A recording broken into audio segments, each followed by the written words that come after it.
Ikatlong kabanata.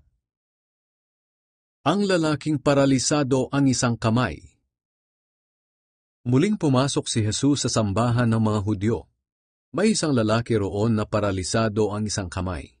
Araw ng pamamahinga noon, kaya binantayang mabuti ng mga Pariseyo si Jesus kung pagagalingin niya ang lalaking iyon, upang may maiparatang sila laban sa kanya.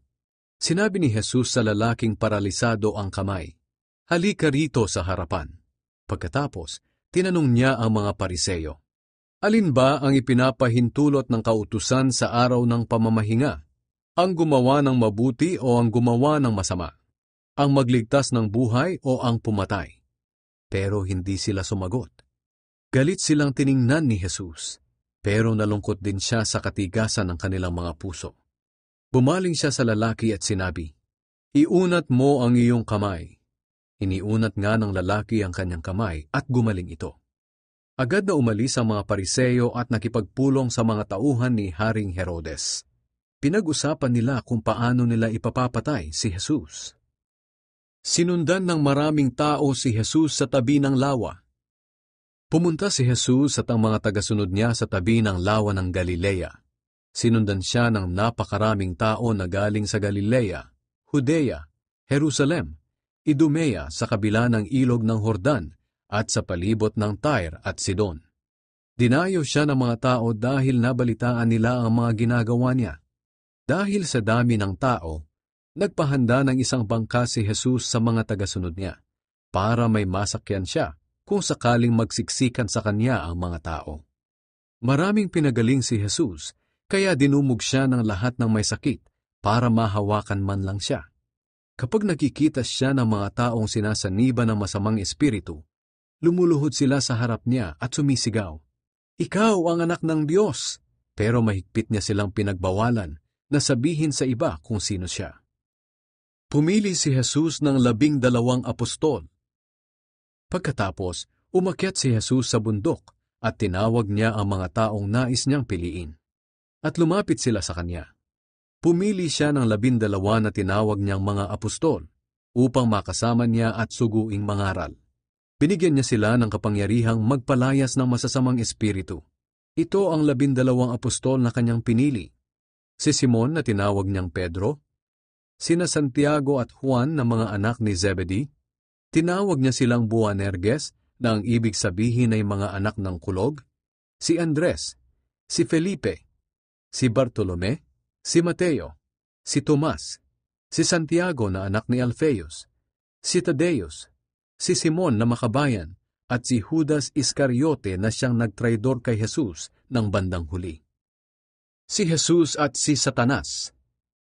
Pag-uwi ni Jesus sa bahay na tinutuluyan niya, muling dumating ang napakaraming tao, kaya siya at ang mga tagasunod niya ay hindi man lang nagkaroon ng panahon para kumain.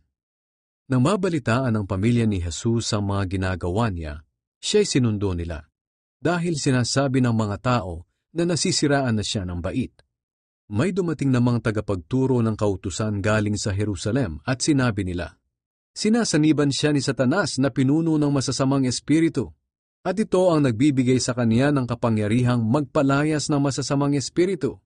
Kaya tinawag ni Jesus ang mga tao at nagsalita siya sa kanila sa pamamagitan ng paghahalintulad. Magagawa ba ni Satanas na palayasin ang mga kampo niya? Kung ang mga mamamayan ng isang kaharian ay nagkakahati-hati at nag-aaway-away, babagsak ang kahariang iyon. Ganoon din ang mangyayari sa isang tahanang ang nakatira ay nag-aaway-away. Kaya kung si Satanas at ang mga kampo niya ay nagkakahati-hati at nag-aaway-away, babagsak din siya at hindi na makakabangon pa. Hindi maaaring pasukin ng magnanakaw ang bahay ng malakas na tao kung hindi niya muna ito gagapusin. Ngunit kapag naigapos na niya, maaari na niyang nakawan ang bahay nito. Sinasabi ko sa inyo ang totoo. Lahat ng kasalanan at anumang paglalapastangan sa Diyos ay maaaring mapatawad. Ngunit ang sinumang lumapastangan sa banal na espiritu ay hindi talaga mapapatawad. Ang ganitong kasalanan ay hindi mapapatawad magpakailanman. Sinabi iyon ni Jesus dahil sinasabi ng mga tagapagturo ng kautusan na siya ay may masamang espiritu. Ang ina at mga kapatid ni Jesus. Samantala, dumating ang ina at mga kapatid ni Jesus. Nakatayo sila sa labas at ipinatawag nila siya. Maraming tao ang nakaupo sa paligid niya. May nagsabi sa kanya, "Nasa labas po ang inyong ina at mga kapatid, at ipinapatawag kayo." Sumagot si Jesus, "Sino ang aking ina at mga kapatid?"